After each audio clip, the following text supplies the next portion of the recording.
Don't you, don't you, don't you, don't you, don't you, don't you, don't you, don't you,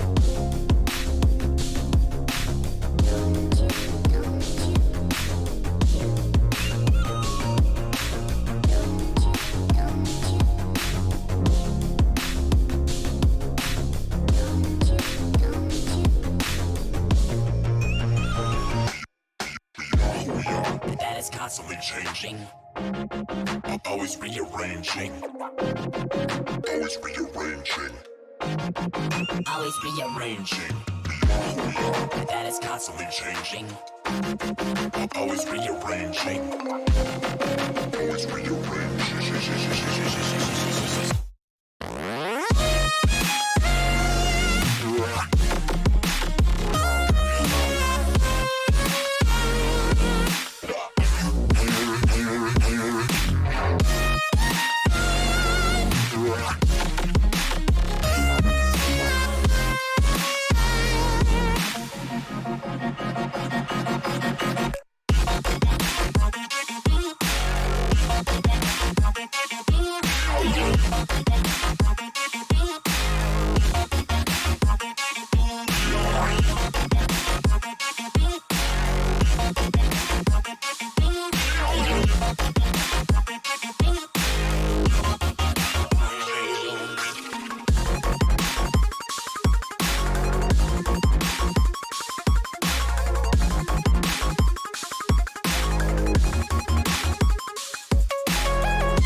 That is constantly changing, always rearranging, always rearranging, always rearranging.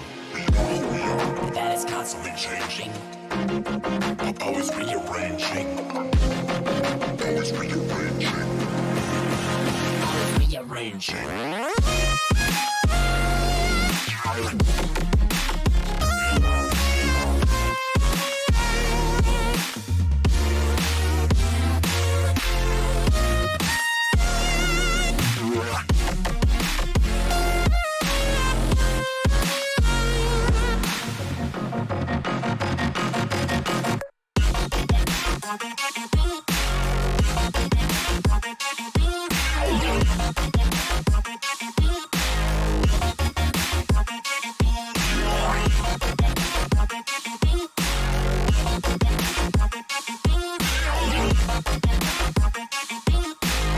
Always rearranging.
Welcome everyone to week 4 of Rigged. I am your host, Chicken Sandwich, and with me this week is Mr. Fizek.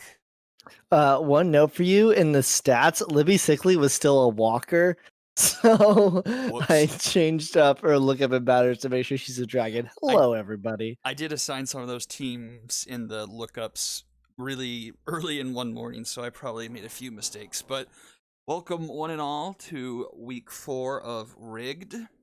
Man, the deeper we get into that 2014 Monster Cat album, just the bangers don't stop. Like, See, that's the issue because again, we only have the copyright to the part 1, not the full 2014 best of. Like, that stuff gets really good at the end. I was really like, this is like good music here. But anyway, let's get right into it. Week 4, day 1, game 1 was Moonshots Lumberjacks, which the Lumberjacks were able to sneak out with a 7-6 victory.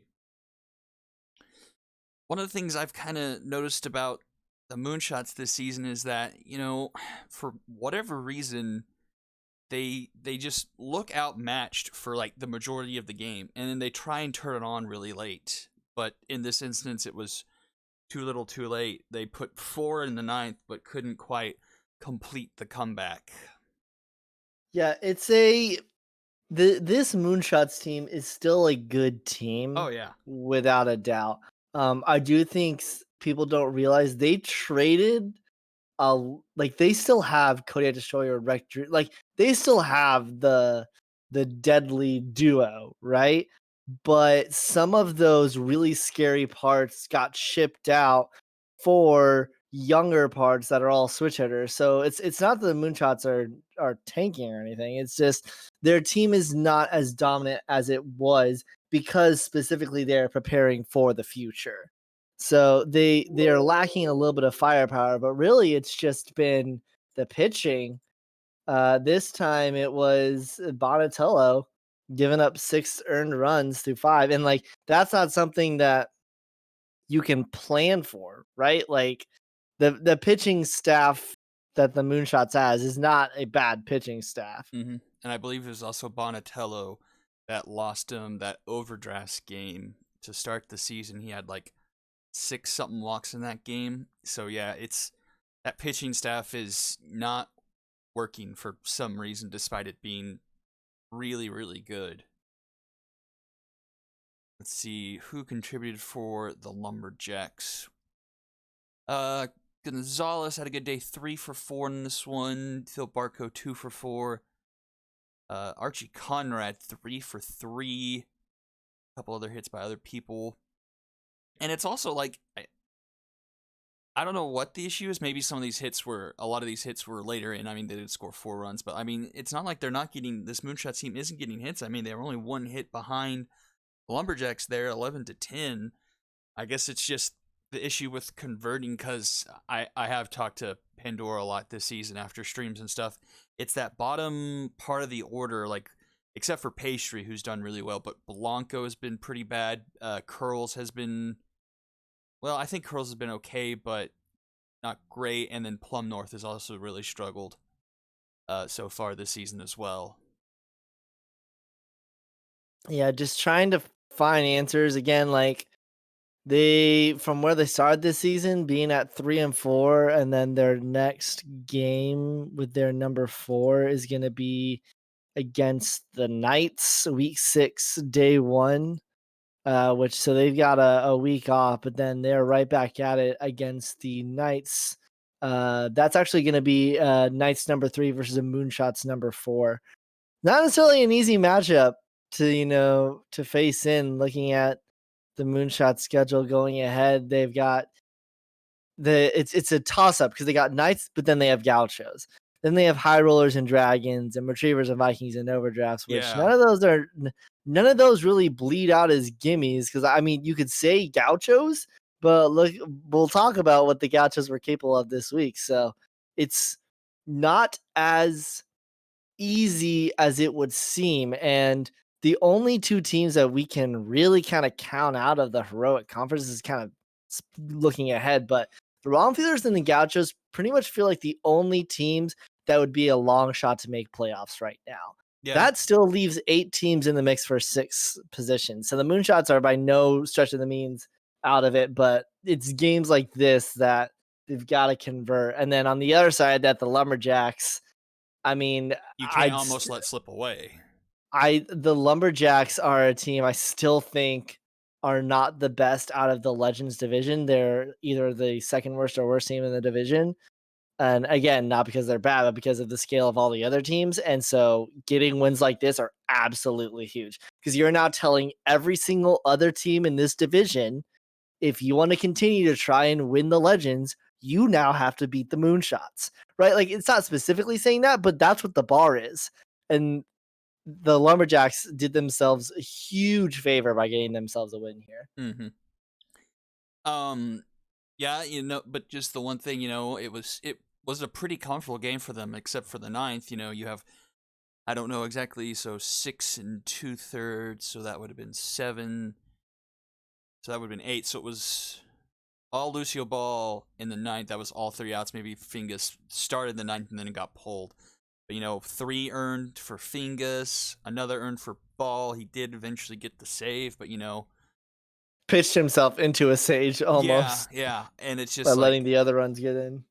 It's one of those things, and actually we'll talk about it later this week. It actually ended up costing them almost kind of a la the Vikings, as like I feel like a couple of these teams are in similar situations where like they can escape, like they just have that one like Achilles heel that they're good enough to overcome, but once every while it will actually cost them.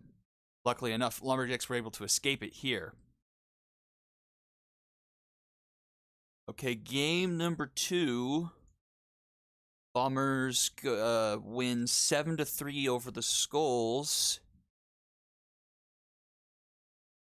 I remember talking to Josh when the season was starting and saying how his team on the whole actually somewhat improved. And I wasn't sold on it. And this is the reason why, especially with that Dante Smalls trade. Like, it's just so. This is not a team. The Skulls are no longer a team where it's like, okay, they're down.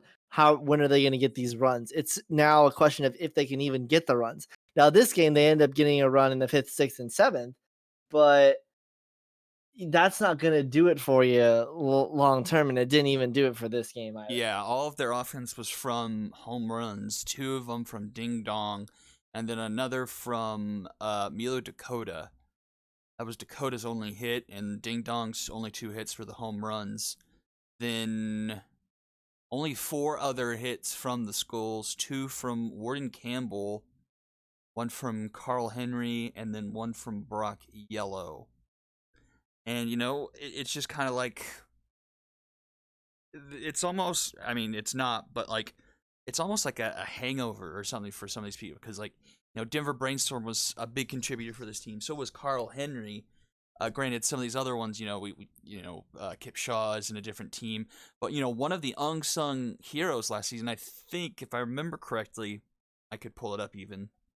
Last season, it was Wiley Intense, who ended up being hit well above his pay grade. Well, I think he was the batting champion, or batting average champion at very least. Let me pull it up here. Like, he hit like 600 or something. What in the...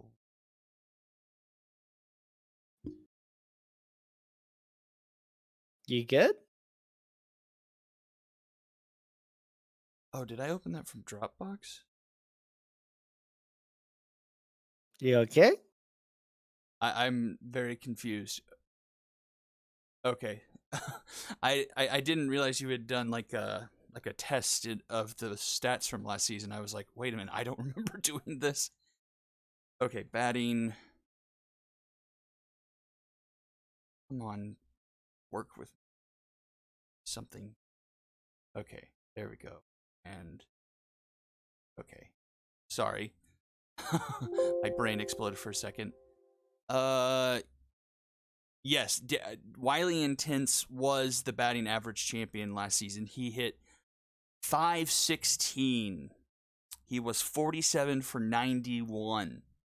And I think we're realizing that he's being missed like a lot. Like, he also scored 29 runs. He scored like over half the time he was getting on base pretty much, like, and I think we're starting to realize like that was a big piece of this Skull success because he was in that chunk of that lineup, I forget exactly how it was organized, but we always focused in on Kip Shaw, Brock Yellow, and Denver Brainstorm, but it really Wiley Intense was really important there. And Aki saying Maniac also hit above his pay grade. Pandora saying that he said they wouldn't win from 7 wins from the start. They traded out 2 young players, which they really can't afford to be doing. And Skulls might be continue to be sellers up until the trade deadline, whenever that's going to be set. They're potentially going to be continue to be sellers. I don't want to disclose really anything, but this may be the 5th straight season that a team did not win back to back. I know we haven't had any team win twice, but I don't see the Skulls, given everything else that we've seen in the Epic, even competing as hard. And honestly, the way that they're kind of playing, it's not exciting like it used to be. Mm-hmm. Yeah, and one point I agree. I agree with Aggie. Rick Maniac was also really good last season, hit well above his pay grade. But this season, he's coming back down to earth and coming back down fairly hard. Like 3 strikeouts in this game, 2 for Rathskeller going against his former team.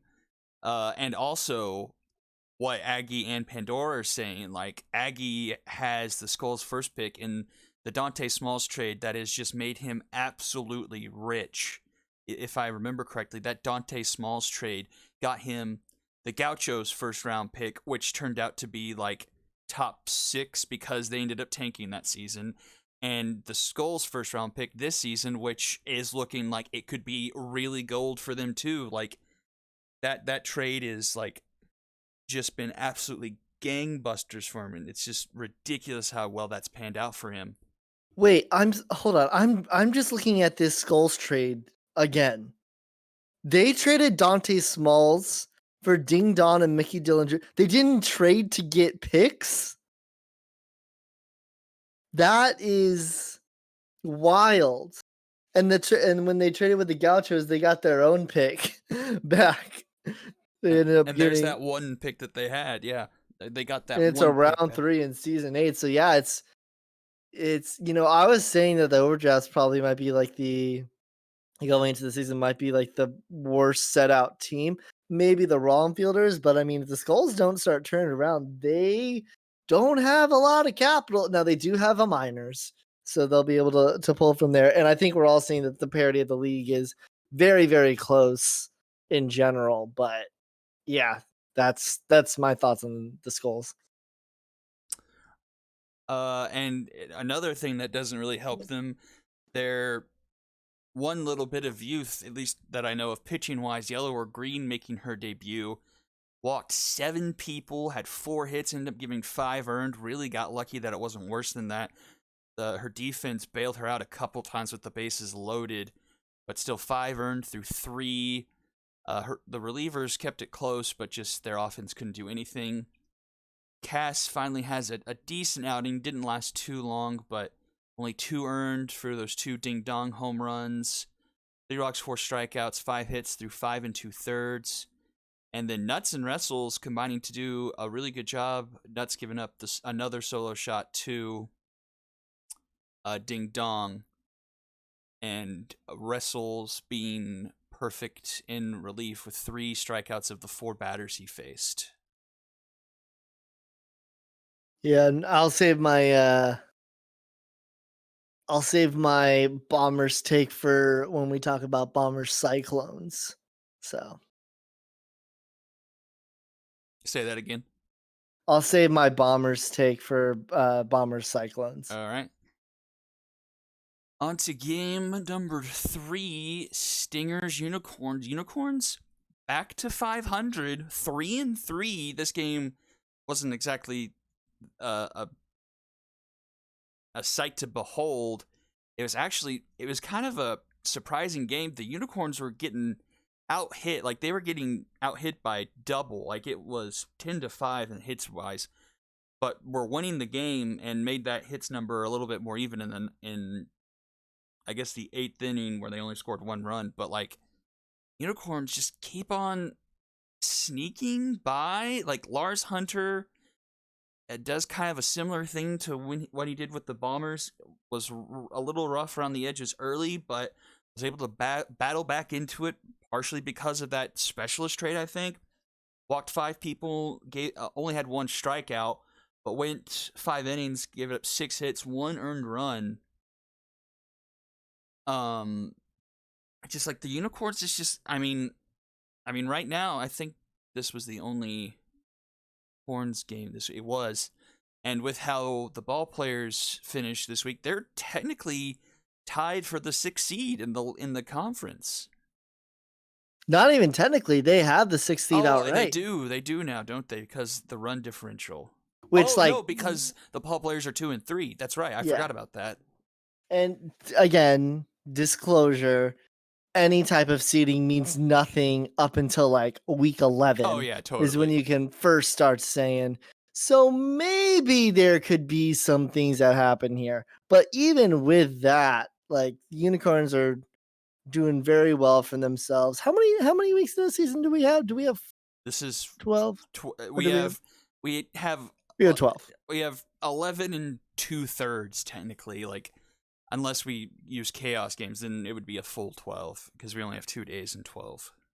Gotcha. Yeah. So I mean, they are almost at the halfway point of their season, and they've done well with what they have, and the future looks bright for them. And again, this is a must win. And then for the Stingers, I mean, it sucks that I know Square was hoping to go 7-7 this season, but they have a lot of potential. They just currently don't have the firepower. They just haven't specifically batting. They don't have the batting firepower. They just haven't put together a cohesive game yet. Like this team is good. Like they have good players. Like DeSalsa is pretty good. Kennedy's pretty good. Like these guys have stats and just the ability to do stuff. Like it just hasn't clicked on yet for whatever reason. And also like the pitching doesn't help. Like this was their number 4, and they've got at least 2 people in the minors. They've got Pata Gold and Angela DeVecchio, so that will also help, in a season come where maybe, in a tight spot, only being able to score 3 runs could maybe win them a game with some better pitching because Wells didn't have his best stuff. Well, it's not awful. He went 5 1/3, 4 hits, 2 earned, 4 walks, 4 strikeouts, and a home run. Gardenhoser, Wells does get credited with the loss. Gardenhoser also gives up 2 through 2 1/3, and Buns only gets 1 out.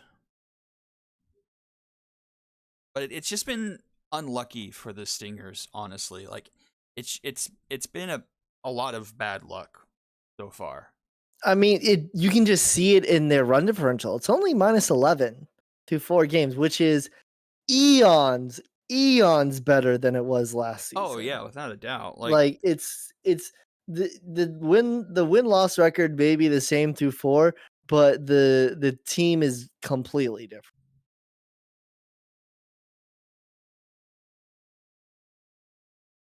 Right. Yeah, ball players with we'll hold off the ball players take for they have 2 more games this week, so yes, we can talk about ball players then.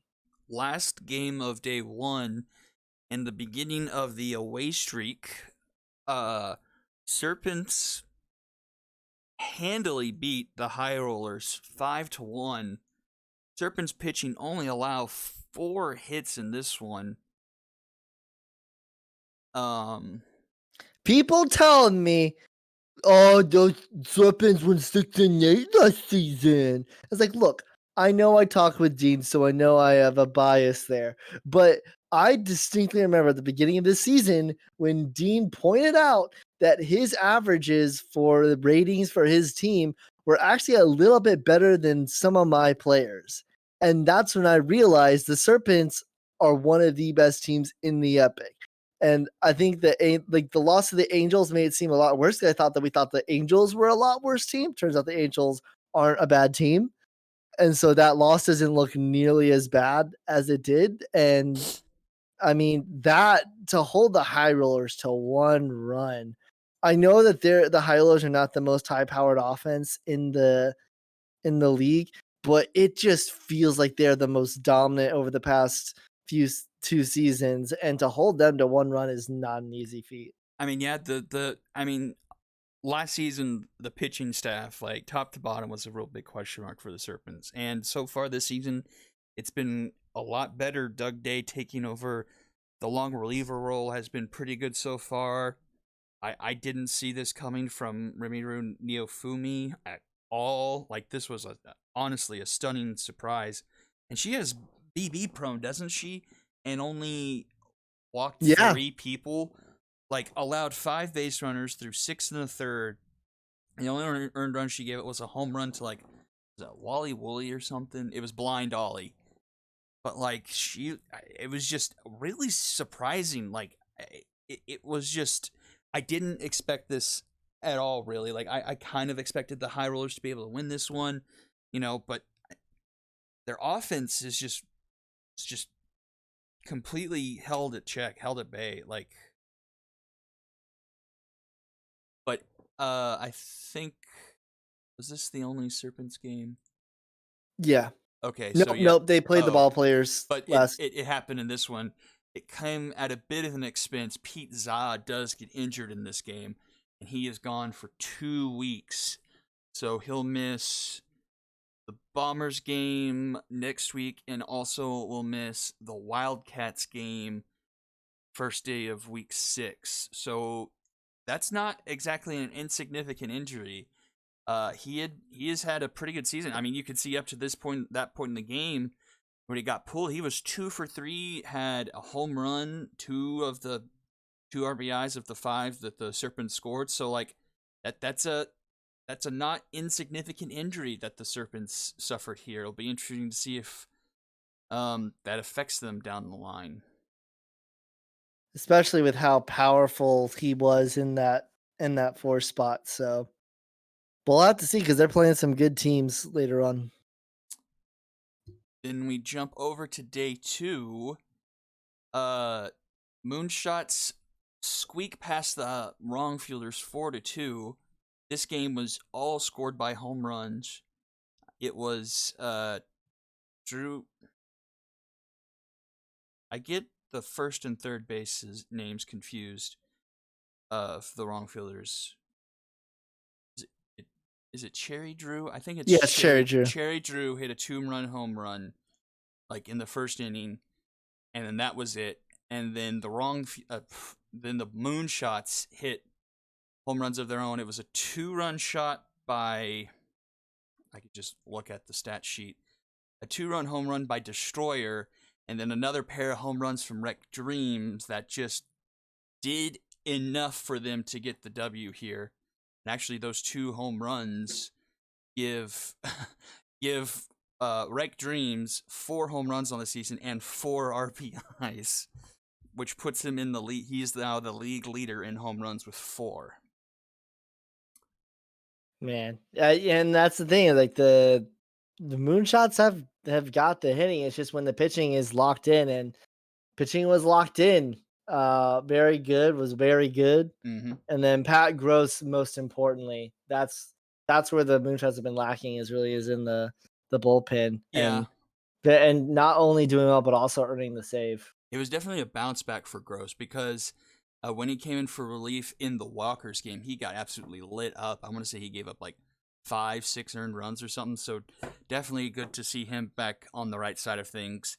And also for Cam Iconic, like, he pitched that 15-0 game that the wrong fielders lost to this Moonshots team in week 2, and looked like a completely different pitcher on the mound, going 7 1/3, and unfortunately the 2 home runs he gave up gives him the loss. A bit of a hard luck loss. I mean, that's a quality start. 3 earned runs through 7 1/3, only giving up 8 base runners, 2 strikeouts. Like, that's just kind of unfortunate.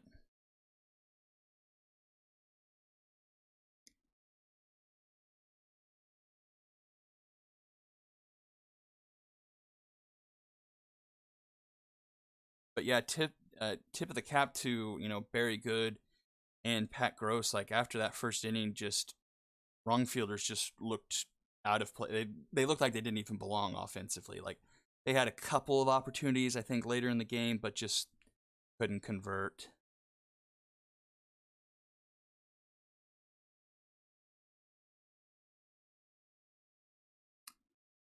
Then we go to game number 2. Wildcats over the Ball Players 9-5. Wildcats got to Julio Javier early in this one, pegged him with 5 earned through 3 innings. Gave up 11 base runners, 6 hits, 5 walks, 2 strikeouts. This has just been the theme from the Ball Players so far this season, apart from maybe a game or so here. But just, I think the end of game screen, we see like 5 or 6 pitchers in almost every game. Oh my gosh. Yeah, and the issue is they don't have the depth with the injuries to the pitchers that they've had, and the trait role on Page, and obviously that didn't work out, and you still have to have her. So it is tough for specifically the Ball Players pitching, and they have one more game that we can talk about. But Pandora brought up the point of they have 0 picks in the next 2 years and 0 minors. Do they not have? Hold on, let me pull up. They have no minors pitching. I think they Oh have yeah. 4 players in the minors right now, maybe 5, but 2 of them I think are old, like season 1, season 2. But yeah, it's not looking prosperous for the Ball Players in future seasons. I just now saw this. Ivy Bauer with 8 walks through 3 innings. What in the world happened? I didn't watch this game. I was running errands this night and just had it playing through my car stereo. And I think this was also when Squared had to take a call, so it was just the game playing. I was about to say, because I don't remember it either. So 8 walks? That's insane. Like that's to the unacceptable point. I guess that's why she only lasted 3 innings. Just her pitch count was just horrifically high. I love how they had 3 pitchers all pitched 3 innings perfectly. Oldman getting roughed up a bit, giving up 4 earned. He also had some walk trouble, 4 walks, 3 hits, gave up a homer. Minshew with the cleanest line, only 1 hit, got a strikeout. But yeah, just a lot of bad pitching for the Ball Players.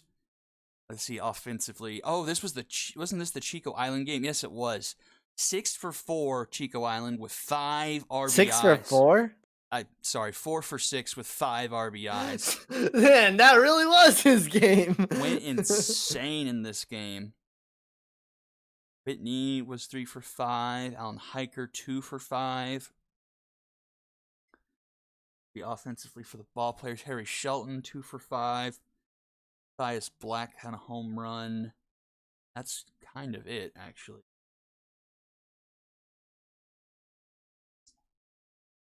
Then we go to what was honestly for me personally, what was honestly the biggest surprise of the evening.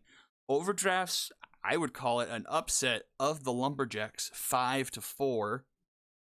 Get 3 runs in the top of the 9th to get the win. I almost gave it away in the bottom of the 9th, but benefited off of I think it was a Speedy Gonzalez double play to give them the win. Speedy going 0 for 5 in this game. It's a bit rough. Is it an upset when Mario Luigi is your number 4 because no lineup was ever set? Well, honestly, like Mario Luigi was trash last season, so I was expecting this to be a blowout in the Lumberjacks' favor. Which reminds me, I'm gonna put together rotations for every single team.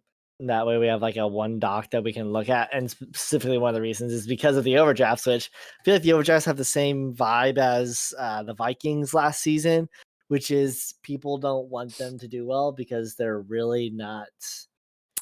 There are not many administrative decisions being made for the team. And so this is just kind of like it's almost like spitting in the face of. I don't want to be that cruel, but like it also feels like spitting in the face of some managers who like really try to build the best team they can, and then there's this squad that just gets the dubs. Yeah. Tanya Marzo 3 for 5 in this game. Katarina Ducoteau is having a nice season. A year 3. She's had several games of multiple hits, and is always has been pretty solid defensively. So she's definitely making her name for herself slowly but surely. Only 9 hits for the overdrafts. Half of them from Marzo and Ducoteau, and 4 others more getting a hit. Ferrari and Tintz coming off the bench, and Daniel Winkler doing something, getting, I think it was the RBI to tie the game with a bases loaded walk. Speedy having a rough game, 0 for 5. Barco and Callens both having exactly copycat lines. 2 for 4, 1 hit, 1 run, a home run, and 1 RBI. And then multiple hit games for Tank Tygo, Paul Reed. They were both 2 for 4.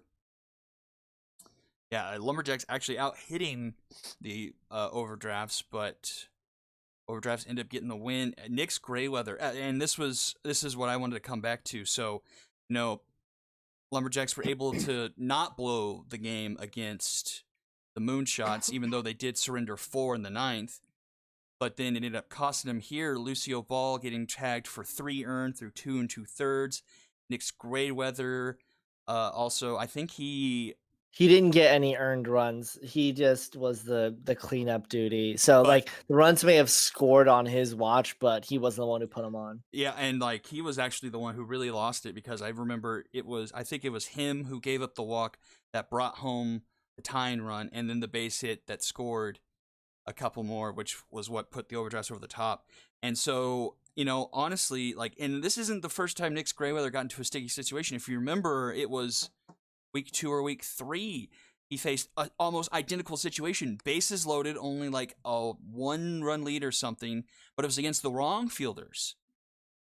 And he got, I think it was Folger Homebrew to like ground out or strike out and end the game.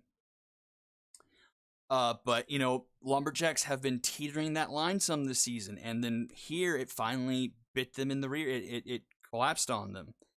And then the overdrafts almost gave it right back. But, like I mentioned a couple times before, Marlon Brooks gets a game-ending double play to seal up the win for them. So the bullpen has been problematic for this Lumberjacks team, and could be a big issue from preventing this team from making a deep run potentially. Would you agree with that? Which team? The drafts? The Lumberjacks. Again, I really think the Lumberjacks are just a reflection of the division that they are in, and I honestly don't know. I do think, without a doubt, that they can still. I mean, they're 3-1, so like they can still easily make playoffs. I think they will still make playoffs. Oh, yeah. But I don't think that's much of it. I expect them to make the playoffs. It's the depth concern. Like, who's the next man up? Like, this is the type of team where one injury will screw everything up, because they've only got 3 players in the minors. Mm-hmm.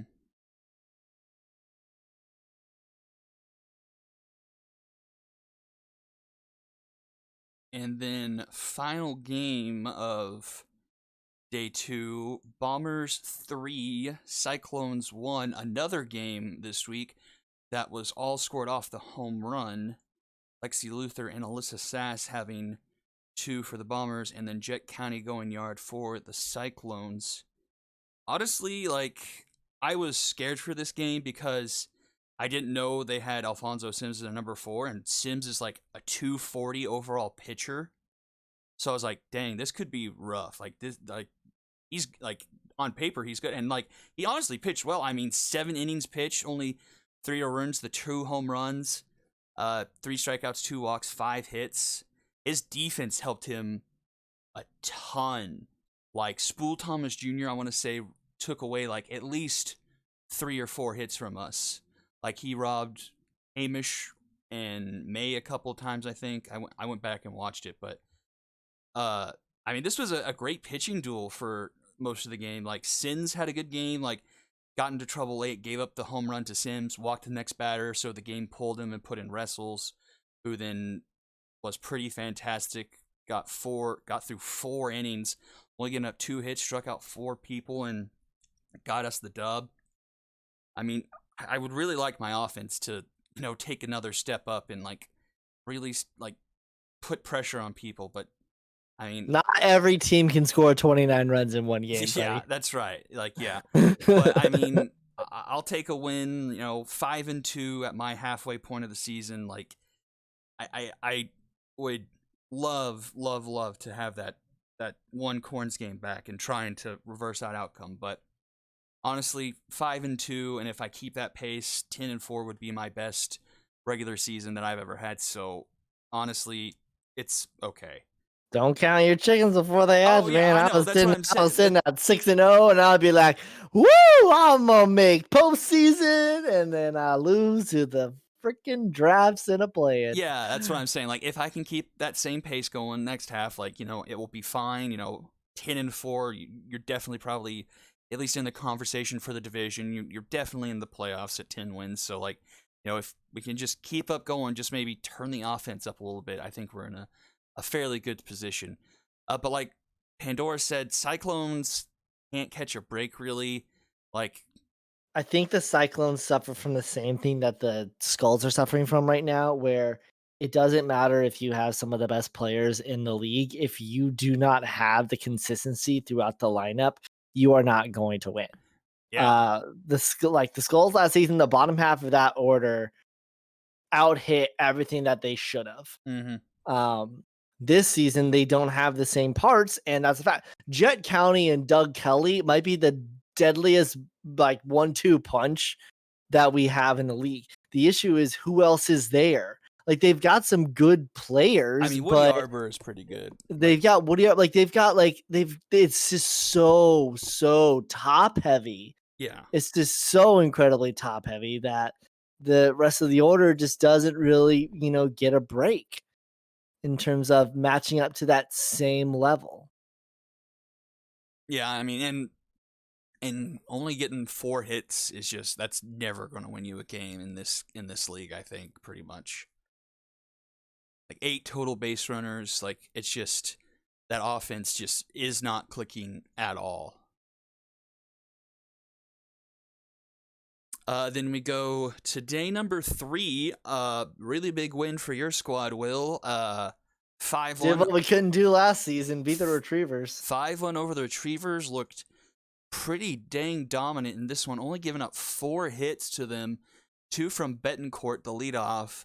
Crew Hart smacked a solo home run, and good old Iron Balls was able to get on board. But, like, Dana Pepperoni in this one she got to on fire a couple different times, I think. Went 6 1/3, giving up 3 hits. 1 earned, that home run, like I mentioned. Walked 2, didn't actually strike out anyone, but didn't have to. She was just sharp, getting ground outs and pop-ups and stuff like that, getting people to chase. Then Scottish made it interesting at the end, but did the deed, was able to, didn't actually get a save. I don't know exactly Well, why. it was a 5-1.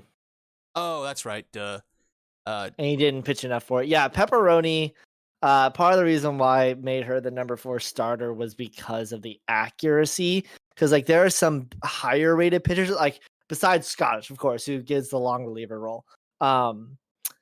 There were some pitchers that had some better stats, but Pepperoni just had the best accuracy, which is what I valued.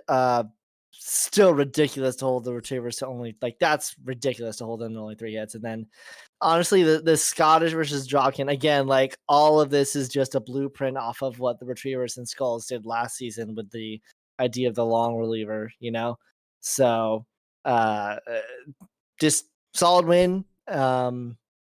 especially since it was the number 4 rotation to get that against a very good Retrievers team.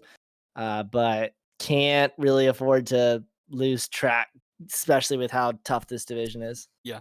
Tailwind on the opposite side had a rough first inning, gave up the 3-run shot to Freishack. Bounced back a bit. Those were the only 3 he gave up, and I think only gave up like 2 or 3 more hits the rest of the time he was in there. Dropkin had some struggles, gave up another 2 earned, but it was already over by that point. It was well in hand. Did make it interesting, but a really solid win for the Dragons. Looking really strong in that one defensively and offense, getting it done. Freishack has been the biggest surprise, without a doubt. Yeah, had 4 of I know. the 5 RBIs. I took one look at the stats, and he's like 9 of 15, 9 of 16, something like that. Which I mean, like again, it's hard to detach the fact that like that is me, but it's literally like me is Freishack, and the fact I was able to get him last draft, and then have him as an option, and the defense is still a worry for him as a player, which is why he's in that DH role.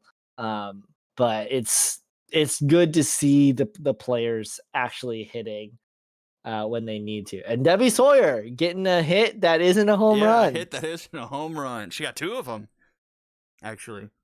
2 hits that weren't home runs. Stubb had a lot of that top third of the lineup, and then Freishack multi-hit for all of them. Cooper kind of had his worst game of the season, but come back down to earth, Sponge Cooper. Everyone did what they needed to do, and the dub was secured. Then we go to the most unbelievable, just absolute, just Twilight Zone of a game. The Gauchos just dunk on the Knights 14-2. Before this season started, I would feel comfortable saying, yeah, no, I think the Gauchos could upset a team like the Knights, And then the first 3 weeks and 2 days of action happened, and it was like, all right, so I was wrong about the Gauchos. And then this is what the Gauchos are. This is like what they are, is that they have really good players, and they only turn it on when it's, I mean, too late would be drastic to say, but they're at 1-5. And especially given the competition in the league, it'd be hard for them to catch up. But it's just 16 hits is utterly ridiculous. And I went over it during the stream, but I'll go over it again. Like, after they had lost to, I think, the overdrafts, they were it was overdrafts. They're like, okay, 0-4, time to embrace the suck. Like, they stopped trying. They're like, okay, draft pick, get it high for next season. We have it. And then like chips all in for season 7. And since then, their offense has scored 23 runs in the 4 games prior where they had like the initial lineup they had sent out. They had scored 5, 6, 7, 11 runs. Like it's just mind-boggling. Like they purposely want to flip the switch into permanent off mode, and it gets ricocheted into on. And granted, they lost the Moonshots game, but still, like, almost doubled their entire offensive production for the entire season up to that point in 1 game, and then put 14 up in a single game. It's madness. I had 6 home runs in this game. 2 from Pendragon, another from Laurent, Hugh, Iron Lever, and then the former Knight himself, Hemming Loncheros. I mean, it was just a deluge. It's just what else? And like the Knights looks like the best team in the league going into this game. And like, of course, it's important to note this is the number 4 for the Knights. But still, like, you can't lose.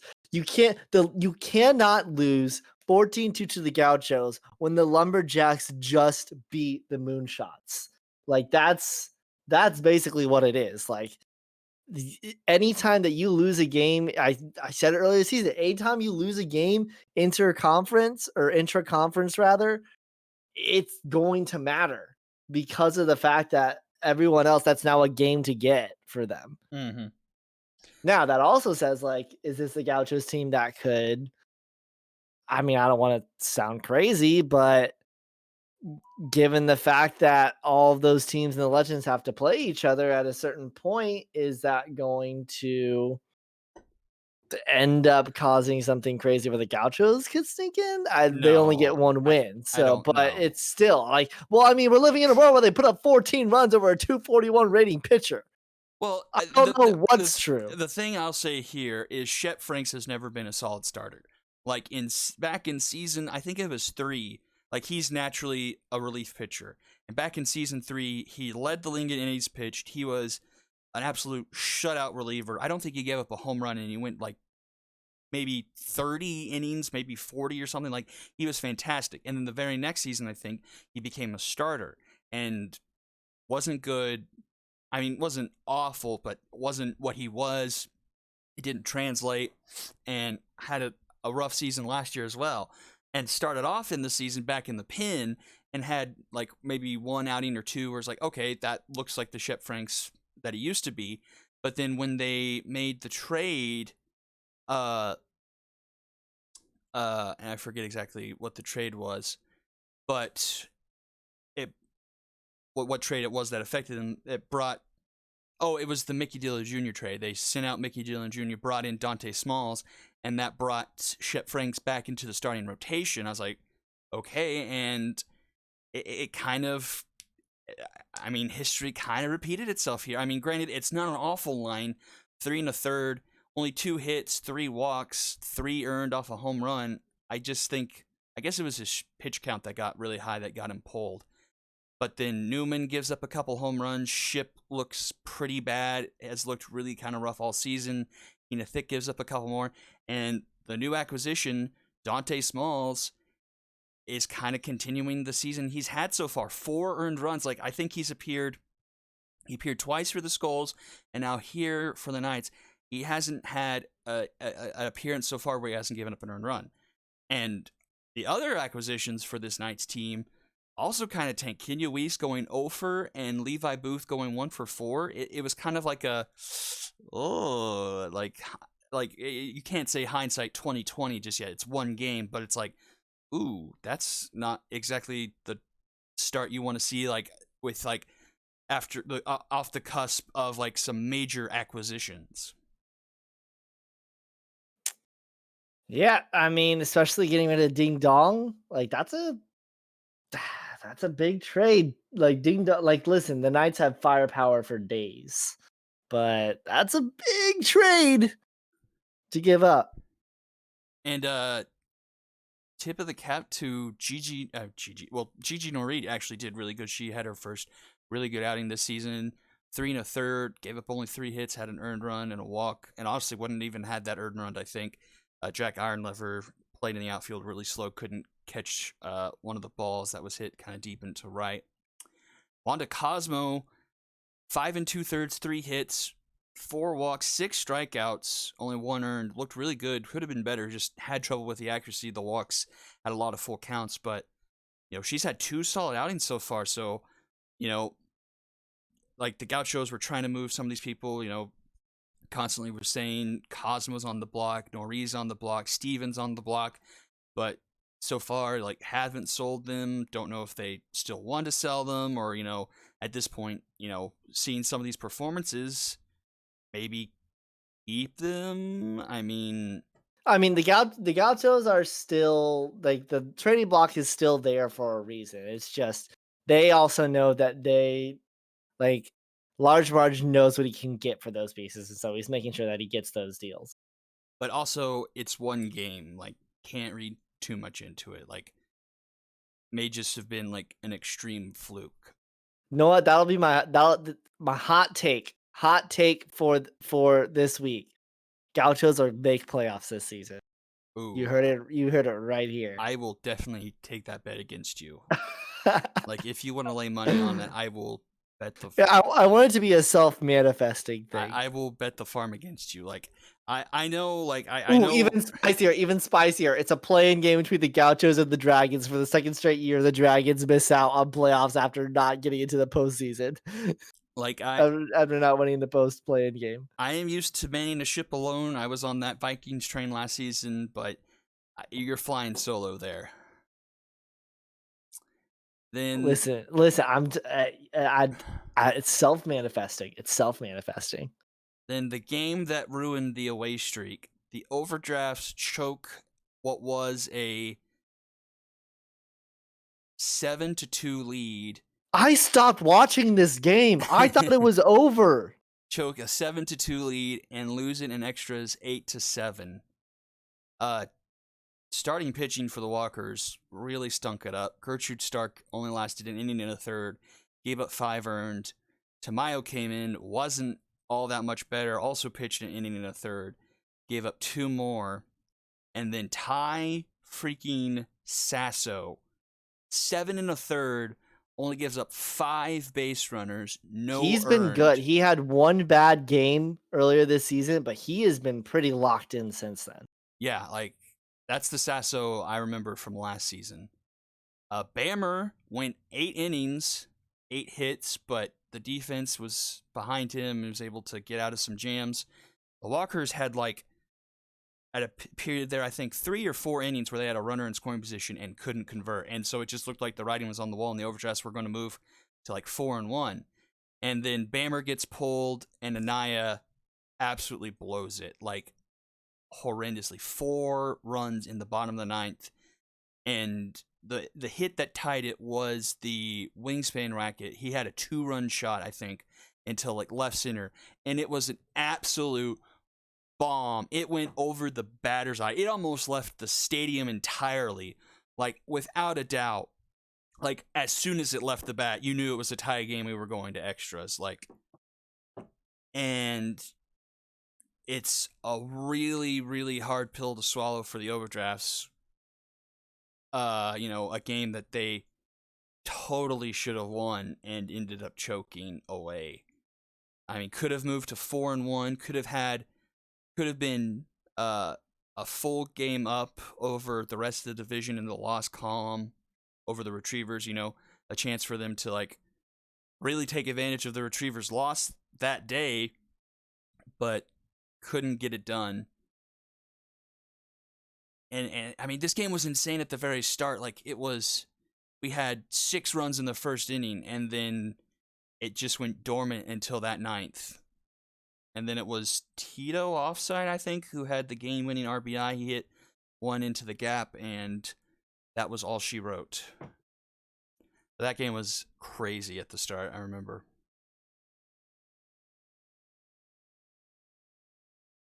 But yeah, that gets the Walkers to 2-2, back to 500.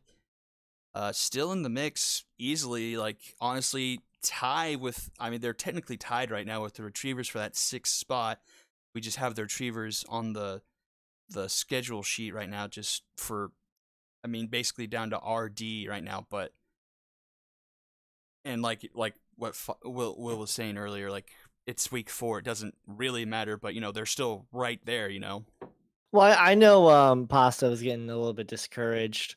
I know I kind of trash talked a little bit as well.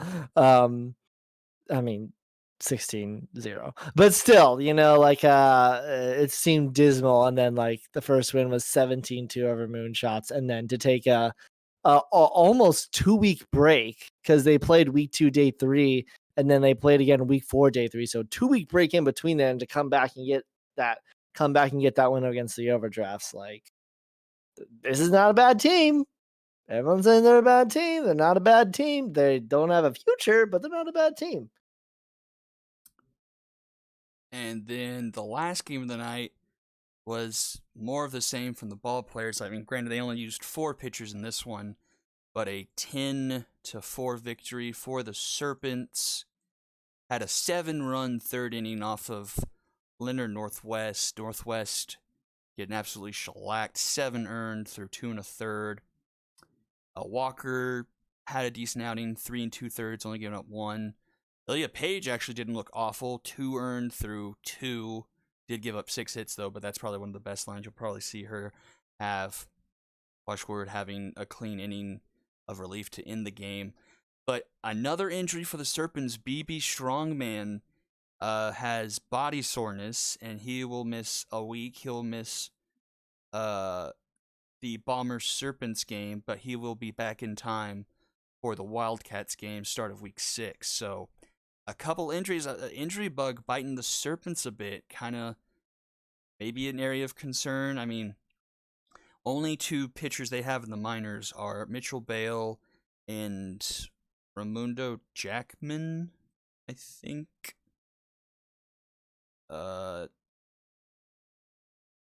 See. I'm not too concerned about the Serpents, I mean, even with those injuries, like specifically just because of their division. I think that they're going to be perfectly fine. Like this is against, I would say the Ball Players might be the best team in their division, and this is the win that they get, and they're number 4, as well as facing the Ball Players number 1. Yeah, Which again takes us back to the Ball Players, where it is really sketch looking forward.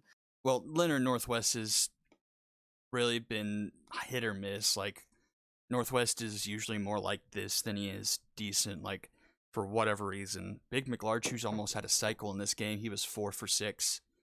Lots of multi-hit games for the Serpents. They're looking really scary once again, offensively at least.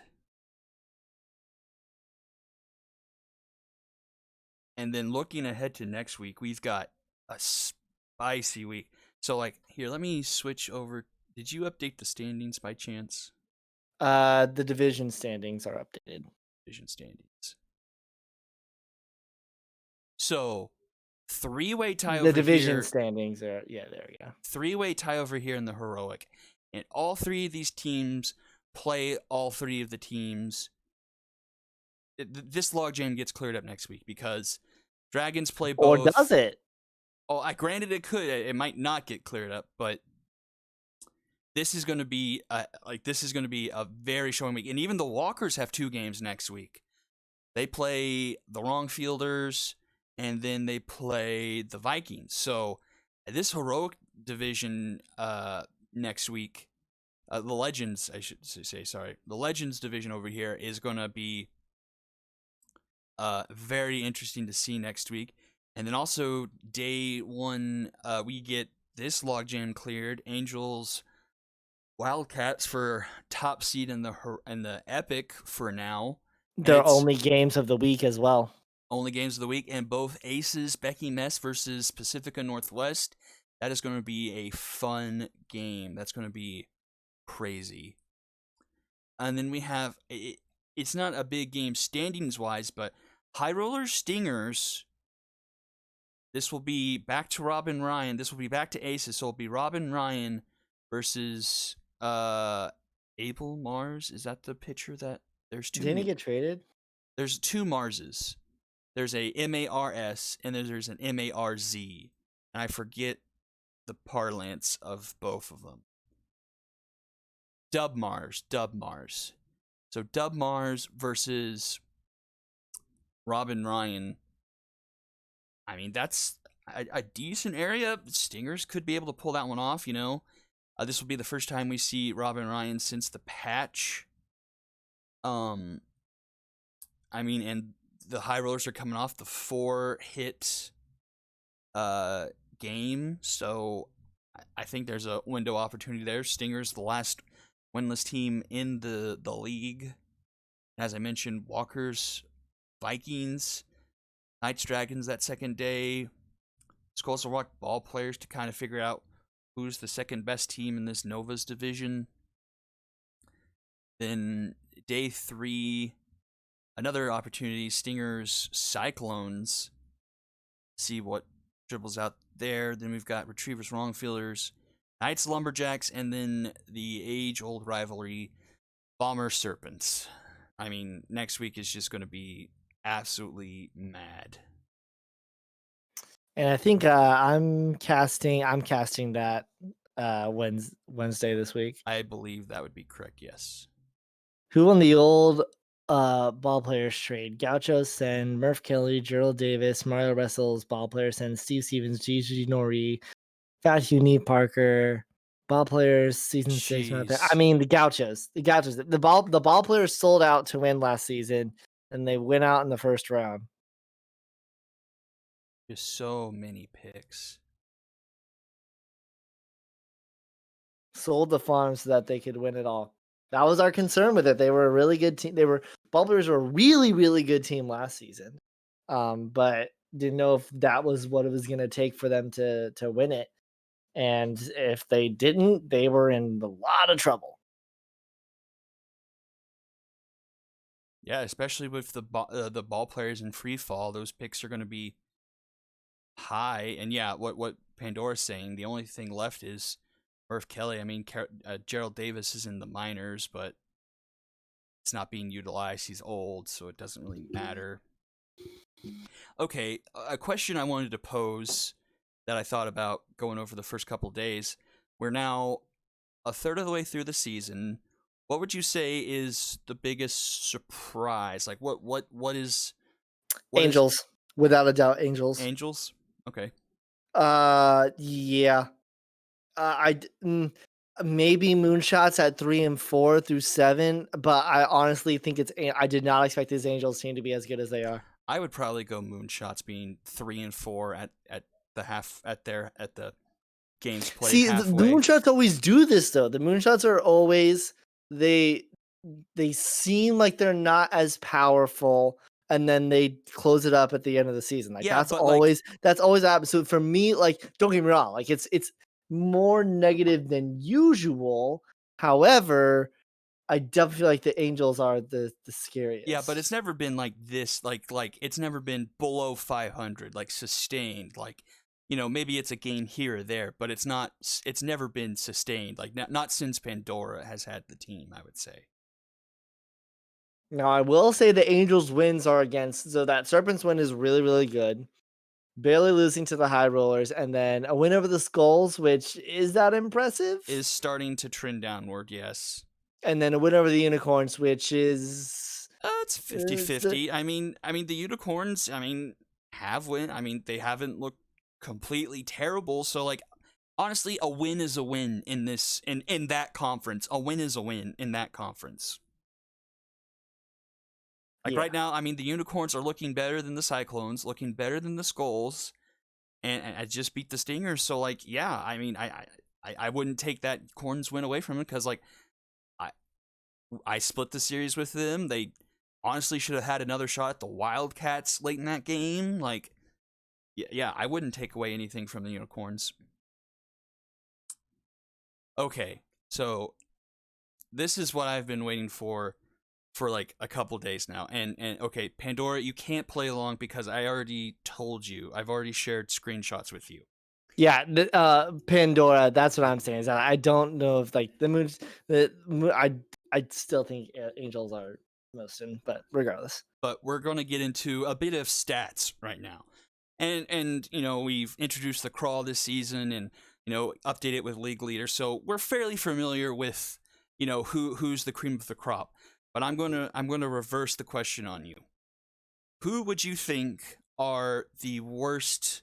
Like, who in the league right now has the worst batting average? And of that person, how many hits do you think they have this season? Well, I mean, there's got to be players that don't have any hits. Well, don't look. Don't look. And and I'm not counting like someone who came in a pinch hitting situation, like a sustained player this season. What's the minimum at bats? I don't know that math, honestly. Okay, just generically, let me take a peek here. Because you can filter and do greater than like. Okay, 10. Just for my just off the cuff. Oh wait! Are you telling me like team wise or no, an individual person? Yeah. Do like minimum like 10 at bats. Minimum. I'll even bump it up. Minimum 15. That might be too much. I think maybe minimum 10. Well, just for my purpose here, okay. Like I'm literally physically looking at what I'm presenting to you. Like right. Minimum of 15 at bats. Who would you say is the worst players, and how many hits do they have? Is Bellator Curls up there? Not that I see. No. Let's see. Can I get a division? No. Like, this needs to be off the cuff. I want your absolute best guess, and I want to blow your mind. I can't. I honestly don't know. Besides, like a Bellator, Carlos, maybe like a frick, man. Let me look at the teams that are in our league. Let's see. Let's go with Ron Fielders don't score a lot, so let's go with maybe like a Taco Burns. I don't know. There are some wrong fielders in the top, say, 10 or so. But give me one specific name who you think is the worst player right now and how many hits.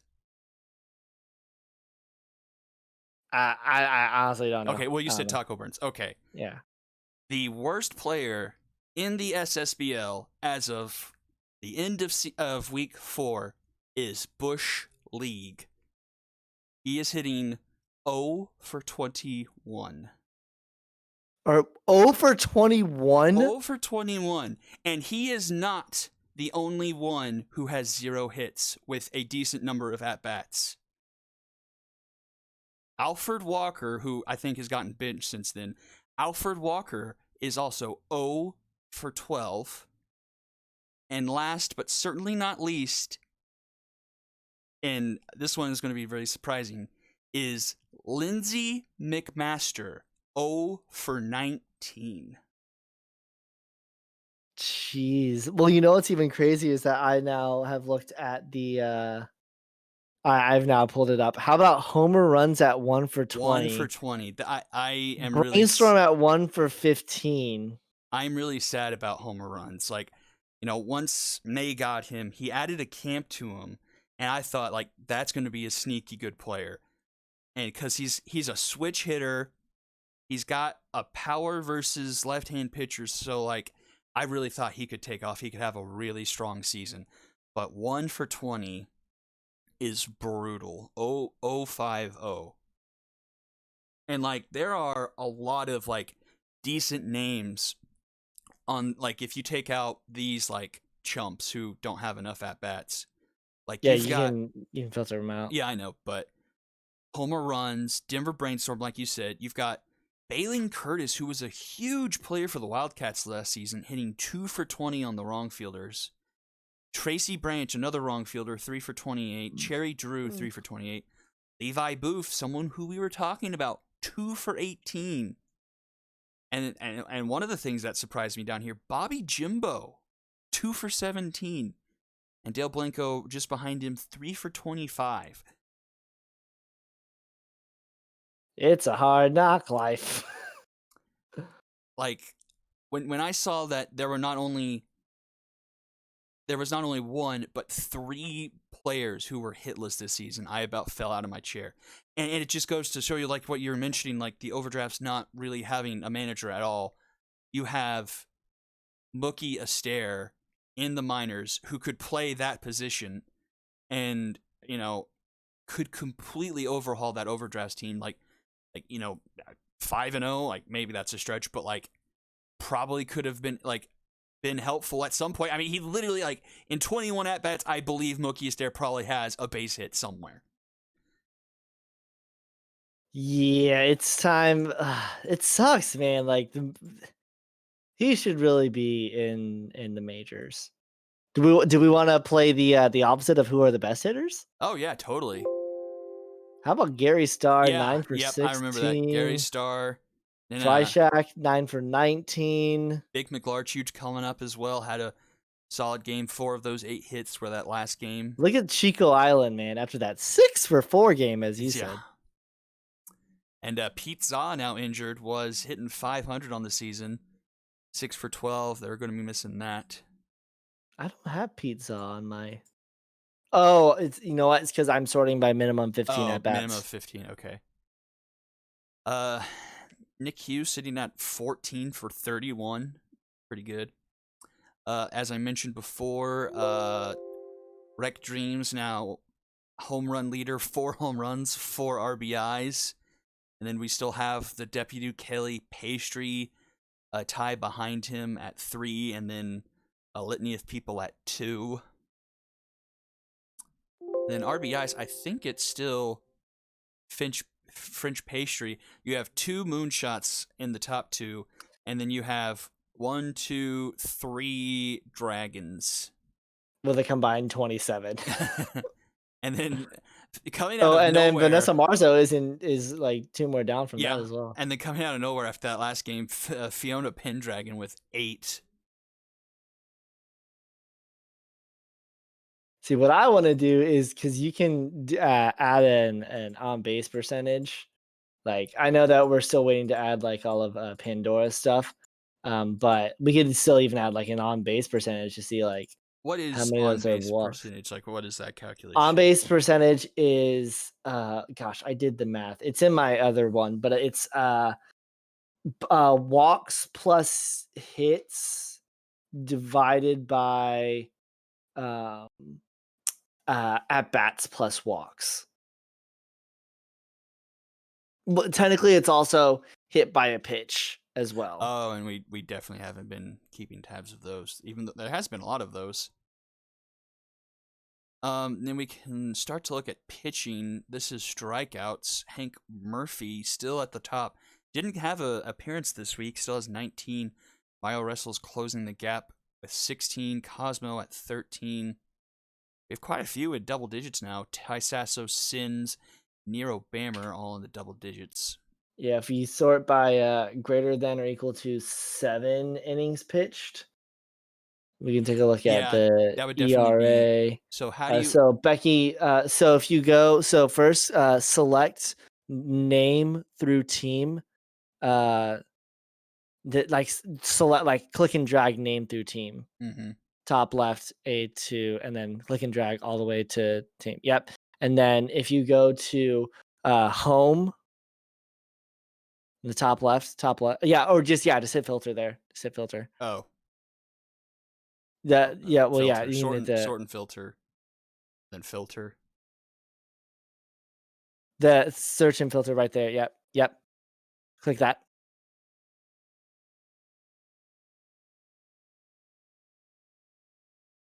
And then if you go to the innings pitched, And then like greater than. yeah, greater than, or you go to number filters, and then you Oh. can do greater than or equal to. To say 7, you said? Yeah.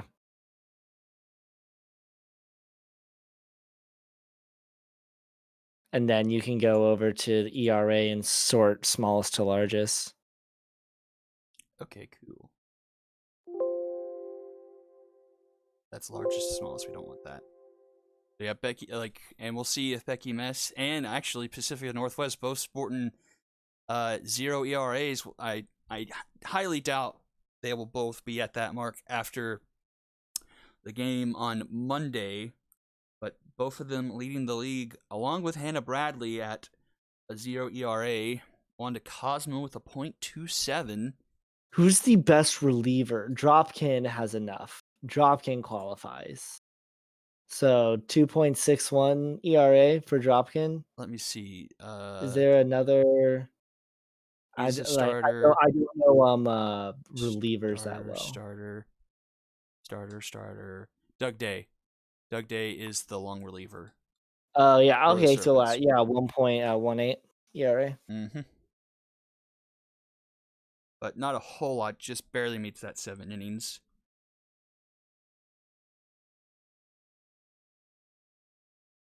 But there's that. Let's look at WHIP as well.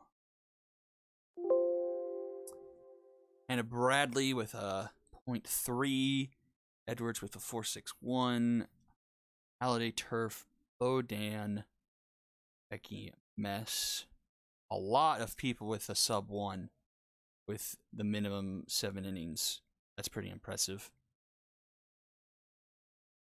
Especially with the batting average of the league. Actually, the batting average of the league isn't actually all that great. The batting average of the league is only 278, which I find, it's just an absolute night and day difference from SMB2. Like, what would you say, Pandora? Like, a league average for season SMB2 would be like 300, 320 easily.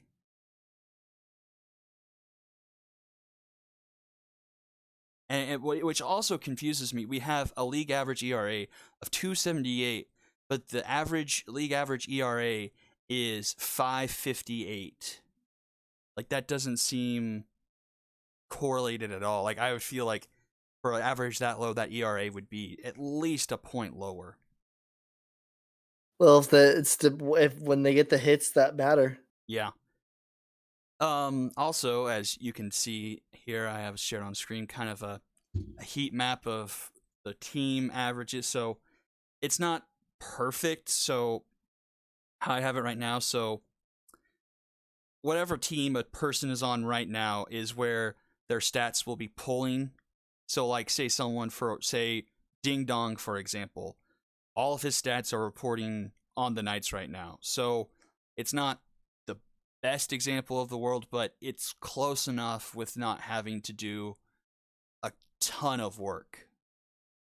I mean, I guess in retrospect, I could clean it up where it actually would report like that. I could just name like Ding Dong at the end of his name, I could just put SKL and then Ding Dong KNG, and then that would have 2 entries, which would pull up in my pivot table, and then I could name him twice and pull him once into the Skulls and then once into the Knights for the respective games. But maybe that's something I will fix down the road.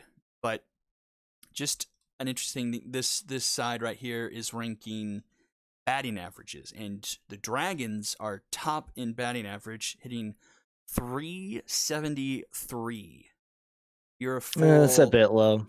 You're almost a full 1/10 of a point over the league average. That's what happens when you score 29 runs in one game. And honestly, like, some of the teams that are in the bottom half, like some of them you expect, Wrongfielders at 20, Skulls right now at 19th, Stingers 18th, Cyclones 17th, which is, one of the things that we've kind of attributed to, like, they just can't kind of get out of their own way. Then we have the Retrievers, one of the first big surprises. Retrievers at 16th, hitting only 250. And then I'm right above them, hitting 252, 15th in the league, which is pretty shocking considering that I'm 5-2. But then, as I mentioned, your tops, we've got Serpent sitting at 2. Walkers are 3rd. Got Lumberjacks 4th, and then Moonshots hitting 5th at 302. I was trying to get a kind of a fun chart going, but Excel is the worst. Like, so this is a scatter plot of batting average and ERA. And so right here is the league average. And for whatever reason, like, it's not putting in my data, right, where I can get like a label. You should be able to right-click the scatter plot. Mm-hmm.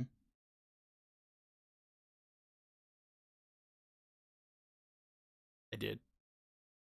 Like there should be options like under like data or you something can't like see that. that. Oh, that's interesting. You can't see the little drop down bar. Oh yeah, that is interesting. But yeah, there should be a way to like turn on labels. I try to select data and like add that in, but then it completely screwed it up, and I don't know why it's being difficult. Data in the toolbar. Okay.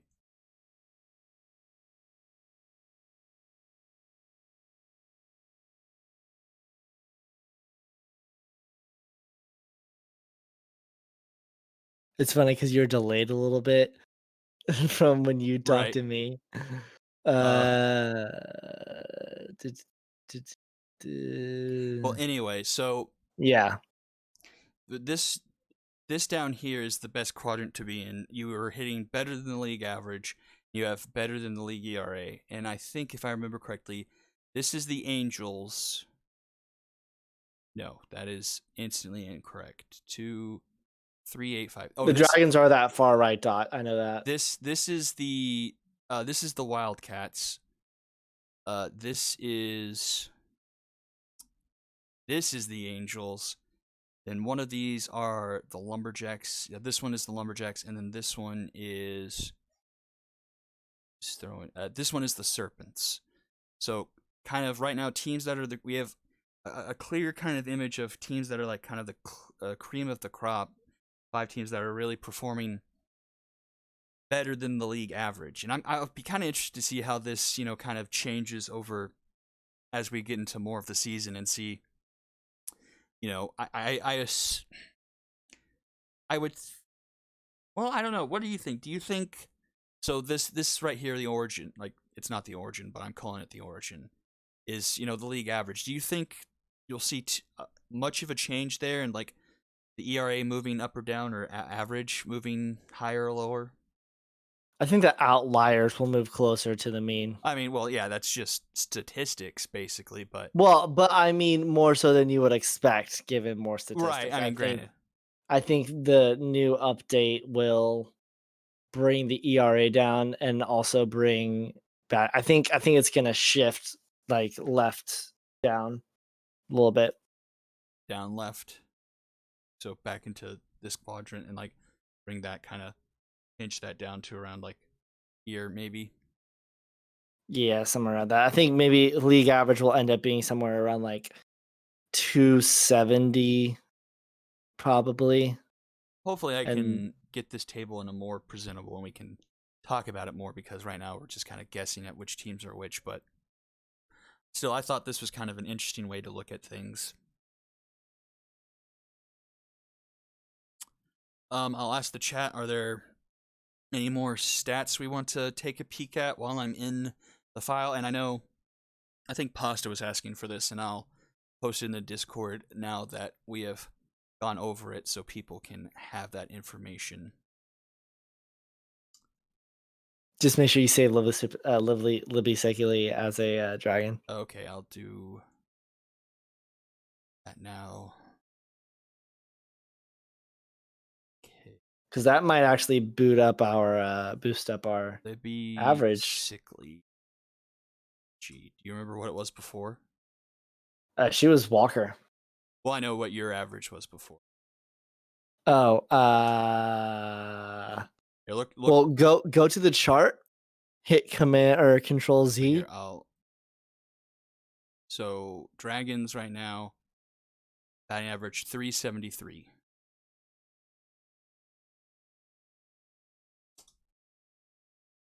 Should sure.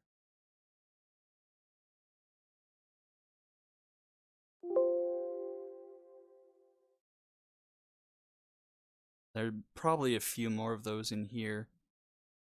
But we shall see. So Dragons are now. Yep, it bumped you up to 375.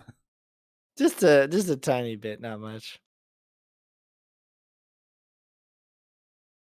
Yeah, I haven't even started a minors one yet. I can get on doing that soon.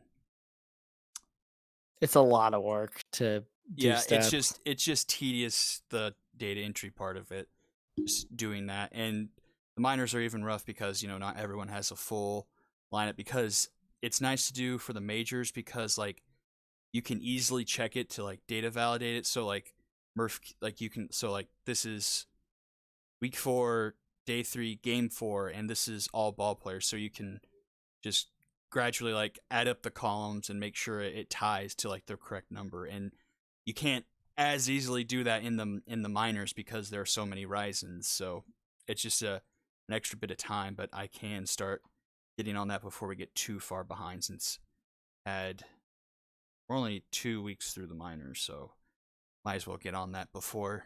And we're 2 weeks until the supposed stat changes. Okay, definitely need to get on that then.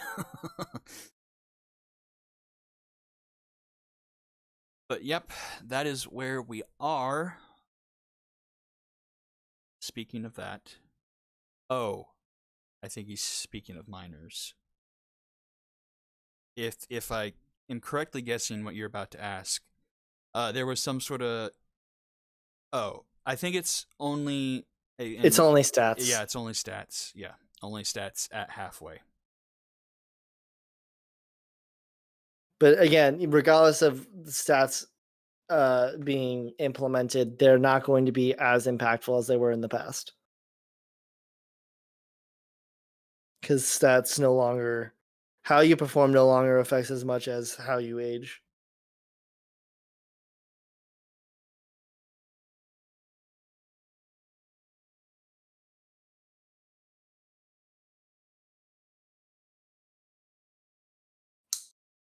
Yes, minors Supposedly, will be minors are. minors will be 1.5. Yes. If anything, it again, this is just guessing, but basically, like whatever the stats were for whatever the values were for the past for majors is what the minors are, and then the majors would be like 2/3 of that, supposedly.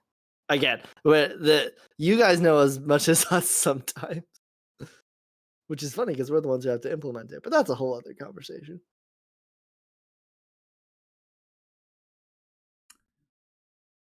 But if there isn't anything else, I think that will do it for Rigged this week. Looking at the schedule going into next week, I think Squared will probably have the call on Monday. Then I will probably have the call Tuesday, and then Fizek will wrap us up on Wednesday. But yeah, I think that's gonna do it. Thank you guys for showing up. It was a fun week, and it should be a fun week next week as well. But with that, I will bid everyone adieu. See you on Monday, everyone. Bye-bye.